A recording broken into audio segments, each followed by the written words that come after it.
Hello everyone, I'm making this video on December the 8th of 2021. That means, of course, it's 41 years today since we lost John Lennon. And it's a very sad thing. It never goes away. Hard to believe so many decades have gone by without John, where we can only imagine how much he would have accomplished, how much music he would have made, interviews, television appearances, concerts. You feel this every year. But I thought that I would take this opportunity on this day to do a Beatles Finds video. These are items I've gotten weeks ago in a lot of cases, and haven't yet gotten to actually show. So I'm going to start with this item, which isn't anything really unusual or rare, but I'll explain it to you. It's a copy of Meet the Beatles. It's not an original, but I'm not sure if this does it any justice here on this particular video, but was really gorgeous and in great shape. I just thought it would be so good for framing. Now, when I display things in my Beatles rooms, whatnot, I don't usually like to put common stuff up. Like you'll never see me, for example, with a poster of, say, the Beatles crossing Abbey Road. That's very common. I like unusual stuff to display. But this was so sharp and so near mint looking. And I always liked this image of the Beatles, especially the way Meet the Beatles was, when they had like a blue tint to it instead of the black and white as with the Beatles in the UK. That I really thought I'd get this and frame it and one day put it up. All right. Next up, I got a couple of 12-inch records. And before I get to them, let me just get something. These are unofficial records, Beatles interviews. And I've been doing a really good job of staying away from a lot of this stuff because there's so much of this that we as you know, if you're a collector like me, that we already have several times over. I mean, if the cover's really cool, I'll get it. This isn't a particularly fascinating cover or anything, but it's got like interviews on here from 64, 66. We have like Vancouver 64. We have Red Robinson talking to the Beatles in 64, which there's already a whole album that some fans will know called Beatle Talk with Red Robinson. And it has a newscast of John Lennon, February 66, and also, it says February 66, and also August 66. February sounds early, I don't know. But anyway, about the statement he made in 66, taken out of context, that the Beatles were more popular than Jesus. And I've heard this before. I've heard all of this before. So I don't usually buy stuff like this anymore. It was very cheap. So what the heck? And along with that, also cheap was this volume 2, which has a more interesting cover, I think. Beatles Interviews 2. And again, familiar stuff to any collectors, really. The Beatles in Nassau, the Bahamas in 65 during the filming of the motion picture Help. And during the White Album sessions. I'm wondering if that's the Kenny Everett interview, Wink Martindale.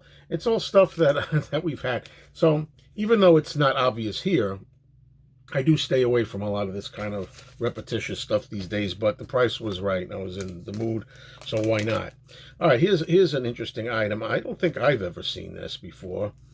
This is a picture sleeve, of course, and it's from Italy. And it's Thank You Girl, Do You Want to Know a Secret on VJ, number 587. And you can see that writing down there. It's an import. Which is interesting. This isn't in great condition, but there are a few of these, and apparently it's VJ courtesy of Bluebell Records, which is unusual. And this is what the record looks like.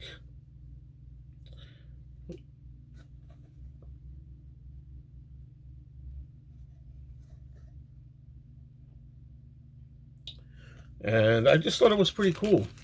See, that's something unusual. Those are the kind of things I still go after. Whether or not I really needed to buy the interview repetitions was another story. This is, it says NEMS Records, Mono. This is, I'm guessing, no doubt also unofficial record. But first of all, the sleeve is really nice. Of them in the Cavern, very early days with Ringo. And is an interview on side one with Ringo and George, and side two has an interview with Paul and John. It says Cavern 1963. As far as looking at the record, let's do that.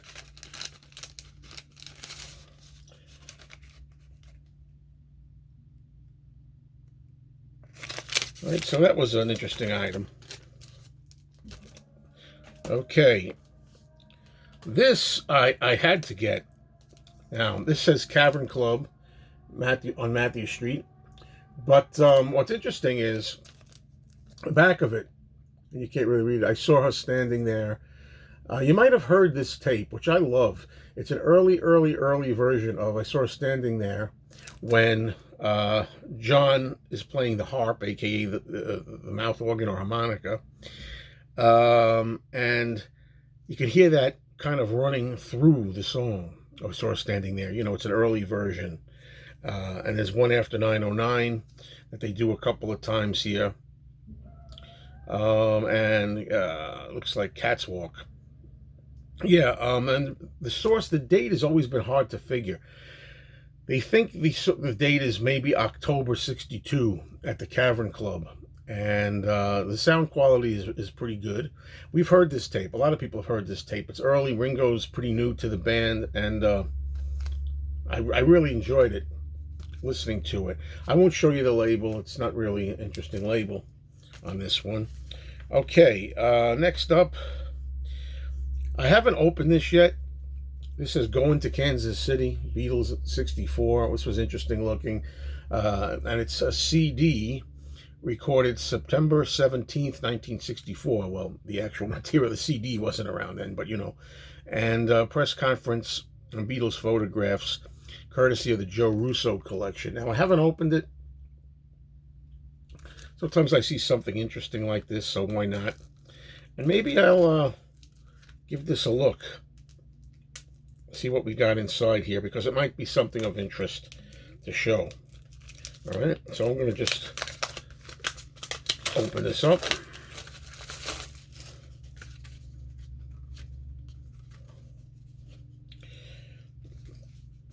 I like that. It has the swirl, the capital swirl, but it's kind of that, is it the capital star line, I think it's called, right?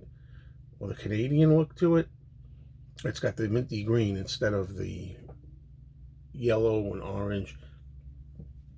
That's the actual disc there. And there's like a book in here too. Oh yeah, very nice. Let's take a look at some of these pages in here, folks, shall we? As best as I can open them. Best as I could open them for you.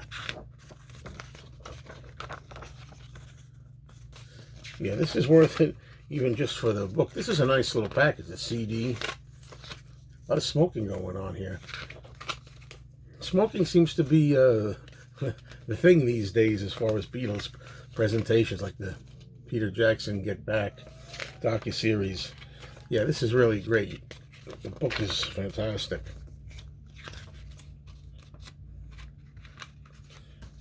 Nice presentation. And the last one I'll show. Pretty nice. All right. Okay, then I got a really nice, clean copy of Another Day. Paul and Linda McCartney. On Apple, which is not really focusing. There it is. And of course, the second side is Oh Woman, Oh Why. But in such beautiful shape. Now, the last item I'm going to show you was very interesting, but I thought I'd save this for last because it's kind of disappointing. I should have thought of this before I bought it. The thought might have crossed my mind. It says Paul McCartney press conferences. This is from, I guess, 1989, 1990, like around there. And it's very attractive. It opens up, you know, it opens up four ways like this. And, well, sorry. Each one is they're going to fall out, so I'll try the best I can. All right, do it this way. Look at that. That's very nice, right? interviews, 4 different 7-inch records. You got Madrid, you got Rotterdam, you've got Detroit, and you've got Los Angeles. The problem is, as a lot of collectors will know, you always should be careful when records have been stored in plastic sleeves like this for a long time, because they have the potential of ruining the records. And that's what's happened here, unfortunately. After I got this home, I realized, and I'll do the best to show you this. You see all that? This is not marble. That's not marble design. What all that is plastic rot. It's like the plastic, I guess, over time winds up like heating up, and you can see that. There's a good shot, and it goes into the grooves. You can't remove this. I tried to remove it with cleaner. Can't remove it. The sound is ruined. You can hear it if you play it. You can hear what's being said, the audio of the interviews, but of course there's a sound the whole time, and it's very uncomfortable, and it can't do the stylus any good on your turntable. So I'm going to probably return this item, but it's a shame. But if I could have saved them, I would have put these all in individual sleeves, all right? So, yeah, that's it. I'm glad I was able to share this with you and have something to offer here on this particular day where we lost John Lennon, December 8th, a day that will live in infamy. Thanks, everybody.